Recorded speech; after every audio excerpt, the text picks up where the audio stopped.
Welcome to Jay's Gamepad, everybody, and all my fellow G's and gamers out there. Welcome back. Do you know what? Today's a good day, man. Today's a good day. Sony has finally done it. They have finally done what I have been suggesting for a hot minute, from day dot.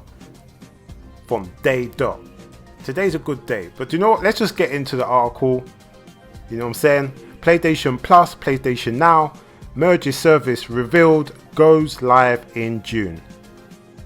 PS Plus Essential, Extra and Premium. It's about fucking time. It's about time, man. I've been saying this for a hot minute. Like, for when they dropped PlayStation Now, about a year into it, I remember thinking to myself, like, PlayStation Now isn't particularly, like, doing that great, isn't particularly a great service, and the PlayStation Plus service isn't particularly that great of a service anyway, especially when you was comparing it to, you know, the gold membership, the silver membership that Xbox were providing at the time during the PlayStation 3 and Xbox 360, you know, console generation. And they finally done it. So do you know what? Yeah, like, let's just get into it, man. Anyway. After months of speculation and rumours, Sony has officially unrevealed its plans for merging its PlayStation Plus and PlayStation Now service under one roof. About time. Like I said, I've been praying and wishing. Listen, my fellow PlayStation gamers, you know what I'm talking about when it comes to the service. As much as we love PlayStation and we love the console, we love the platform, Xbox, Microsoft, they've been kicking our asses when it comes to service. Like, it is what it is. So, like I said, it's a good day. Back to the article. This new subscription service will retain the PlayStation Plus branding, but will be broken down into 3 tiers, which makes sense because there was rumors. Was it previously? I remember I did a video on it, and there was like 3 tiers broken down of what the tiers could look like. I don't know if they're the exact same as the rumors from the previous article, but there's 3 tiers, and it makes sense that there's going to be 3 tiers. So it is what it is. Anyway, back to the article. Launching in June, we'll have PlayStation Plus Essential, PlayStation Plus Extra, and PlayStation Plus Premium. We've broken down all 3 tiers, detailing what each one will give you, which is good. Okay then, so let's get into it. So we've got the first tier, before I get into it, what I will say that it's a good thing that they're keeping the branding of PlayStation Plus, because PlayStation Plus is the better service when you're comparing it to the PlayStation Now, or should I say maybe not better, but I would say the more the longest serving service, or the more well-known service. When you look at PlayStation Now, PlayStation Plus is like been there since PlayStation 3. It was their first service, I think, that they was providing. Then PlayStation Now, I think, came like a few years later down the line. So it makes more sense, and they kind of have done a little bit of a rebranding as well, especially with the PlayStation 5 and stuff. So it makes sense for them to keep the branding, just merge the PlayStation Now under one roof. It's just an easier thing to do. So yeah, but anyway, let's get into the first tier. So the first tier is PlayStation Plus Essential, which is going to be £49.99, basically £50 over here in the UK, and in the States it's going to be $59.99 per year, which is basically $60 per year. So that's yearly. That's basically yearly subscription. That's what it's going to be. So the PlayStation Plus Essential tier is the same as we've known for years past. It includes all the same benefits like one PlayStation 5 and PlayStation 4 titles each month, as well as access to online multiplayer. Your current PlayStation Plus membership will be automatically converted into PlayStation Plus Essential 1 in June. So that's really good. So basically what it's saying, that people that currently have the PlayStation Plus membership right now, it will just be converted, no extra charge for the first month. And that's a good incentive for the people that currently have the PlayStation Plus subscription. So that's actually cool. So for the first month, you're actually getting it cheaper. But I don't see anything here in regards to people that don't have PlayStation Plus, there is no incentive. Like, what, we're gonna get into it? Because, like, okay, so for like myself, I don't have PlayStation Plus because I just don't think it's worth it personally, especially when I look at the Xbox services and stuff like that. But for gamers like myself that game on PlayStation or on the PlayStation platform, should I say, what incentive is there for us to actually get onto it? What, are we got to go into it like at a was it $49.99? Like, is that what was it like? Is that the bracket that we've got to go into it at? That's not really cool. And I say that because I'm going to point something out later. But anyway, back to our call. Then you can choose to upgrade to higher tiers. PlayStation Plus Essential includes the same features included in the PlayStation Plus subscription as we know it. And the monthly pricing is £6.99, and over in the States it is $9.99. So that's monthly. So as you already know, you can either pay yearly or monthly. Obviously here, if you break it down, if you're going to pay yearly, it's actually cheaper. If you're paying monthly, it's a little bit more expensive, but not everybody can afford to pay the lump sum at the beginning of whatever year it's going to be. You know, everyone's got different outgoings and so forth and so on, you know. Anyway, on to the second tier, PlayStation Plus Extra. So if you want PlayStation Plus Extra, the yearly subscription is going to be £83.99 over here in the UK, and if you were over in the States, it's basically going to be $99.99 per year, which is, that's quite expensive if you ask me. That's quite expensive, but that's per year. That's per year. Anyway, let's get into it. PlayStation Plus Extra includes everything from PlayStation Plus Essential tier alongside nearly 400 downloadable PlayStation 5 and PlayStation 4 games. At launch, the lineup will include Death Stranding, God of War, Marvel Spider-Man Miles Morales, Mortal Kombat 11 and Returnal. Really good titles, really good AAA PlayStation exclusive titles, so there's no complaints there, so that's a good incentive. Quote, "We're working closely with our imaginative developers from PlayStation Studios and third-party partners to include some of the best gaming experience available with a library that will be regularly refreshed." End of quote. Says Sony. You know what I'm saying? But the PlayStation Plus Extra provides all the benefits from the PlayStation, the Essential tier, and adds a catalogue up to 400 of the most enjoyable PlayStation 4 and PlayStation 5 games, including blockbuster hits from the PlayStation Studio catalogue and third-party partners. Games in the extra tier are downloadable for play. And if you can't afford to pay the monthly subscription, because basically £84 and basically $100 is a large sum of money, you can pay a monthly subscription of £10.99, which is basically £11. They always break it down to 99 cents or 99p to make it not look as expensive as it really is. It's a play with numbers, something like that triggers in our head that makes it look like it's not that expensive, but it's the same shit. And over in the States, it's basically $14.99, so basically $15. Let's keep it 100. So let's go over to the third tier, the last and final tier, which is the PlayStation Plus Premium. And this is crazy because over here in the UK, it's basically £99 and 99. Do you know what? It's basically £100. It's basically £100 over here in the UK, and over in the States, basically $120. And that is the yearly subscription. That is crazy. So that is quite a large chunk of money. Okay, that's crazy. So yeah. Anyway, so let's get into it. As the most expensive option, this PlayStation Plus Premium includes everything from the PlayStation Plus Essential and Extra tiers, and then adds PlayStation 3 and PlayStation 5 and PlayStation 4 games if you wish. Game streaming on top as well, the ability to download PlayStation 1, PlayStation 2 and PSP games. I've highlighted this here because I don't know if you've noticed, but there is no mention of PlayStation Vita, which is crazy to me. PlayStation Vita has a wonderful catalogue of games. You've got some games that you can only play on the PlayStation Vita, like Uncharted Golden Abyss. You can't play that on any other platform. So for the Uncharted fans that loved Uncharted games, that were thinking, okay, I'm basically going to get to experience and explore every Uncharted game that Sony has ever made. Sorry, but that's not the case, because there is no PlayStation Vita game, which is crazy to me, and I don't know why, and I don't understand it. It doesn't make any sense to me. You would have thought you would have had access to every PlayStation game from all platforms underneath the sun, especially if they're including the PSP games. I don't know, it's crazy to me, but I just thought I'll highlight that. Anyway,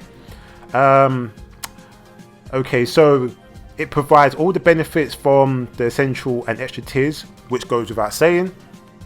Adds up to 340 additional games, including you've got the PlayStation 3 games available via the cloud streaming. I don't think it's only via the cloud streaming, because if my memory serves me correctly, with the PlayStation Now service, you can stream some of the games, but there are some games that you can download onto your console via PlayStation Now. So it doesn't say it here, but I'm going to assume that is the case, because not every PlayStation 3 game that you can only play via streaming. You can actually download some of them. So no, but anyway, a catalogue of beloved classic games available in both streaming and downloading option from the original PlayStation 2 and PSP generation. It's crazy to me that PS Vita isn't there. It really is. But anyway, offers cloud streaming access for original PlayStation 2, PSP and PlayStation 4 games offered in the extra and premium tier in markets where PlayStation is now currently available. Now, I didn't realize this yet, because I thought that wherever you can buy a PlayStation console, PlayStation 3, PlayStation 4, PlayStation 5 console, that they provide the same service, whether it's going to be PlayStation Plus and PlayStation Now. But what it seems like that some markets actually don't have PlayStation Now, which is weird to me. I don't know, but maybe it might be something to do with the internet and the infrastructure in terms of like the internet and streaming. Maybe that's what it is.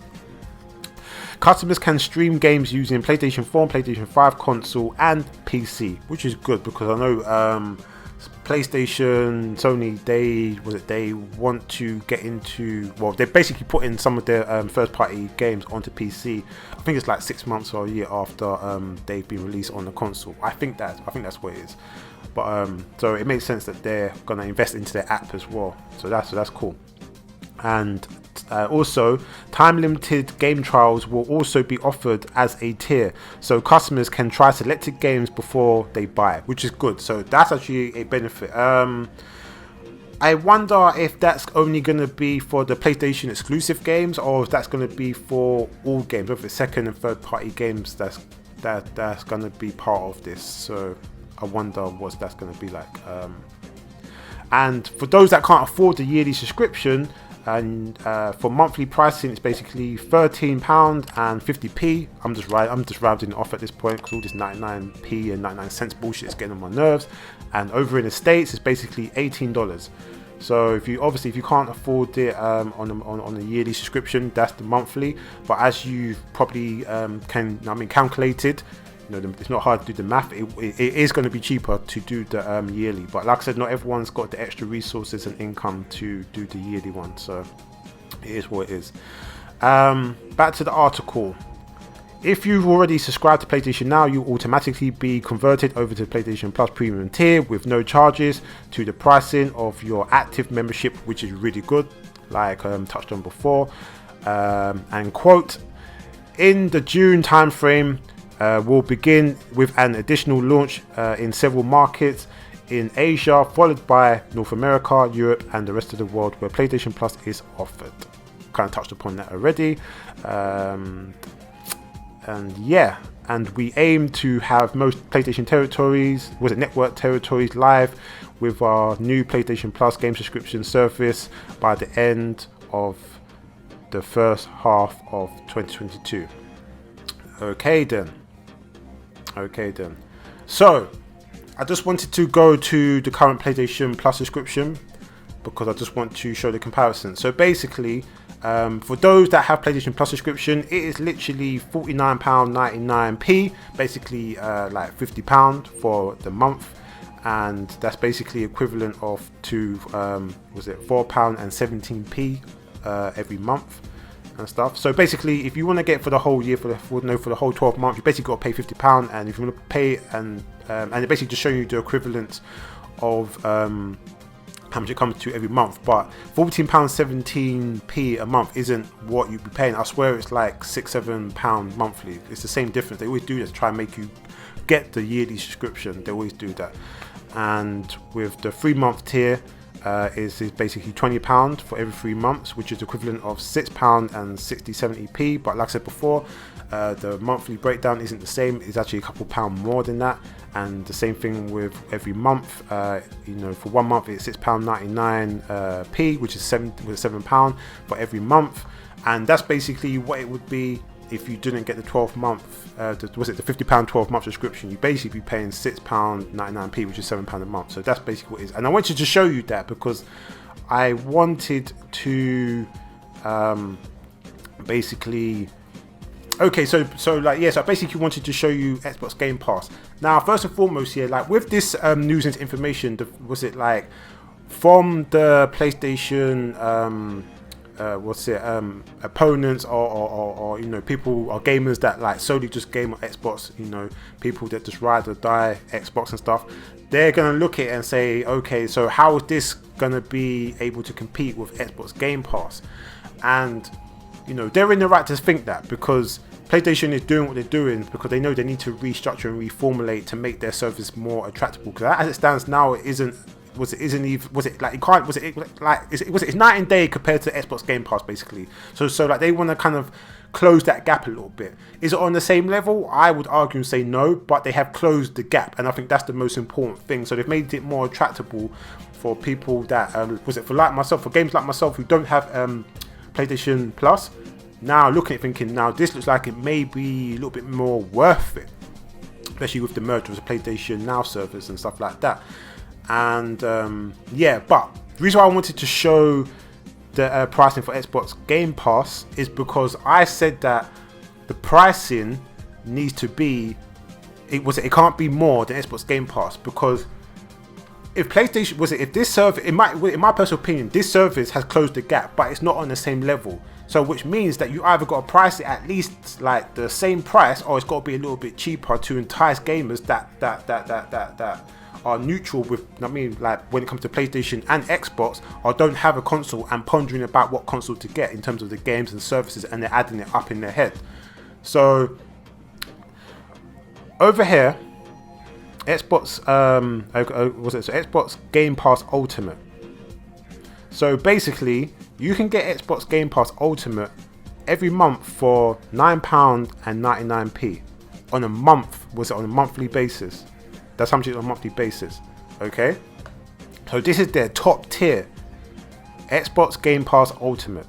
It's the best deal that they do. And when you get it for the first month, you get it for £1, which is what I touched on before. So for example, for people who's got PlayStation Plus, the first month they don't pay anything extra. It just transfers over. So that's a cool incentive for people that have PlayStation Plus right now. But for gamers and other people that don't have PlayStation Plus, what's the incentive? As you can see with Xbox Game Pass, the incentive is for the first month is only £1, and after that is £10.99p. Basically, was £11 a month and stuff. And if you do the math, it's basically £110. I'm going to assume that it's a similar thing where they're probably going to round it off to £100, because I don't see the round off. Like the whole yearly subscription here, but I'm going to assume it's going to be about £100 for the year. So basically, you'd be saving yourself £10 basically. But let's just say, for argument's sake, that wasn't the case, and you're basically paying £11 times that by 12. That's basically £110. So if we go back over to the top tier of PlayStation Plus Premium over here in the UK, and we do the comparison, as it stands, it's round about the same, which is a good thing, which is a definitely good thing. So I think in terms of pricing in comparison to Xbox Game Pass, I think that is a good pricing for the top tier to have. A very, very good price for the top tier to have. when we compare it to the monthly, then that's where it kind of differs, because for the PlayStation Plus Premium for a monthly, like I said, you're paying £13, basically 50p a month. But for the Xbox Game Pass monthly, you're paying basically £11 a month. So that's where it differs, if you get what I mean. But for the yearly, for the yearly, it's a good it's a good level to start off at. So I think pricing wise is good. No, I mean it's definitely good, and I just wanted to show you the comparison and stuff. So what I will say is basically I'm actually quite surprised with the rollout, because this was just put on the PlayStation blog. There was no there was basically no YouTube video on the PlayStation YouTube channel.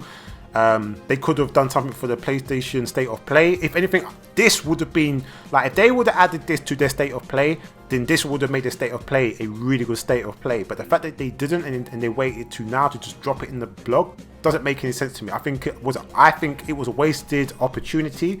They should have put it in the State of Play or done a separate video. But for the biggest impact, it should have been for the State of Play, in my personal opinion. And they didn't do that, which is crazy to me.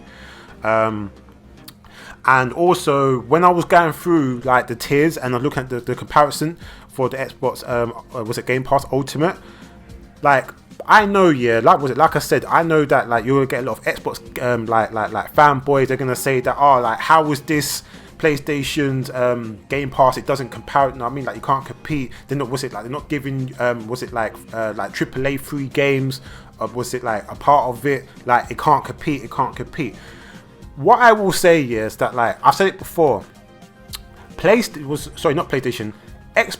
has the backing of Microsoft, which is a multi-billion corporation. It might even be traded upwards, I don't even know yet, but they got like basically Xbox has got unlimited funds behind them. So I've said it before, they are taking Xbox are taking a hit with Xbox Game Pass. They just are.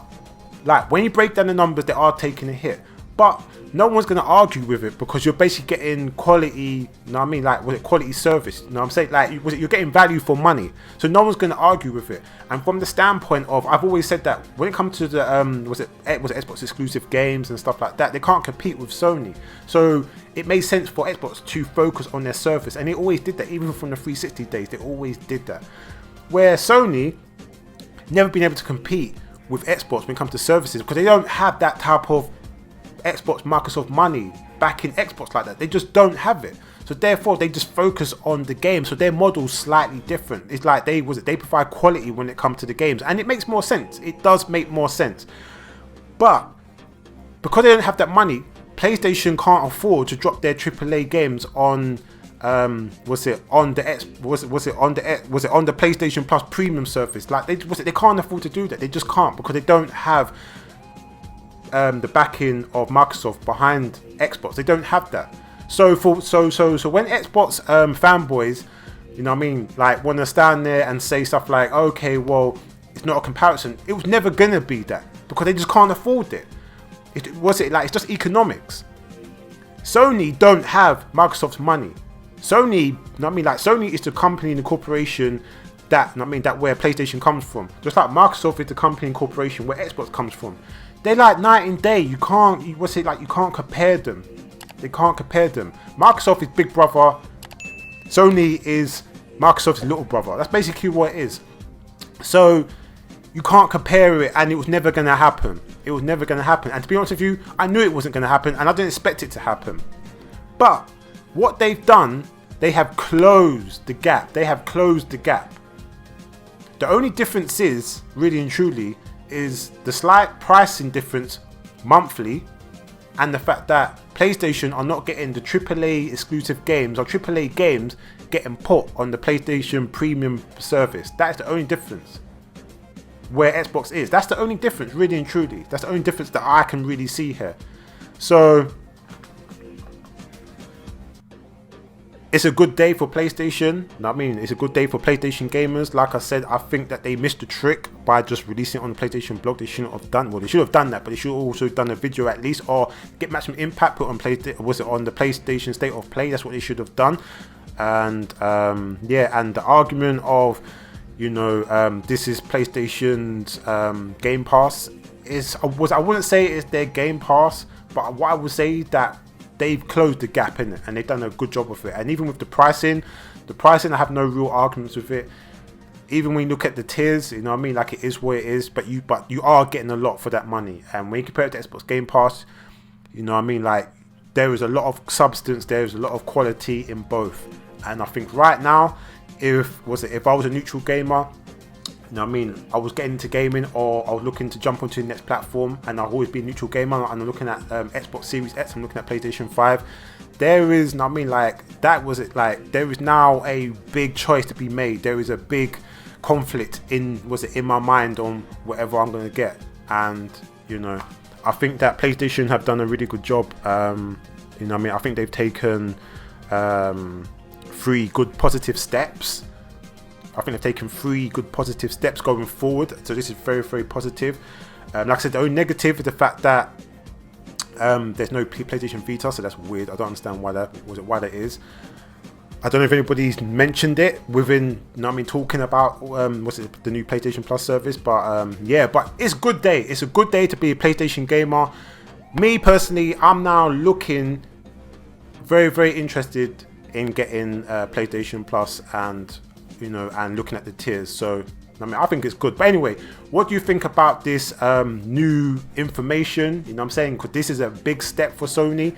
You know what I'm saying? Especially when it comes to services, a very, very big step. How do you feel about this? What do you think about this? You know what I'm saying? Do you currently game on PlayStation? Like, do you think this is good? Like, do you think it's not? Was you kind of expecting it to be like, a mirror reflection of, you know, the Xbox Game Pass with the 3 AAA games included into it? You know, and if you're a Xbox fanboy or someone that only just games on Xbox, do you think that this is a good step for Sony, or do you think it's not? You know what I'm saying? Like, however you think or feel about this, you know what I'm saying? Like, this is big for the game industry, regardless if you think it's good or bad. But I want to hear your thoughts and opinions in the comments down below, because this is big. This is big. Because, like I said before, the one thing that Sony's never been able to do is provide really good service. They've never been able to do that. The games, yeah, cool, but the service has been, so in my personal opinion, the service has always been garbage. And Xbox service has always been amazing. But the first party AAA games, you know what I mean, never been that great with Xbox in my personal opinion. But then again, gaming is subjective, because gaming is art, and people like the things that they like. But it's night and day when you compare the games to Xbox to PlayStation, and service from PlayStation to Xbox. So I don't know, let me know again in the thoughts, in the comments down below. I really, really, really want to know, because it's big news for the game industry. Anyway, I hope you enjoyed this video. If you did, please like and subscribe, and hit the bell notification if you like man's content or any of my content. You can also hit me up on the social, Twitter, Instagram and Twitch. It's Jay's Gamepad across the board. You ain't got to type, tap, press anything else but that. And also, if you want to hit me up on PlayStation, and my name is MrGhostProtocol. You can find me there if that's what you want to do. So I guess I will see you and speak to you real soon.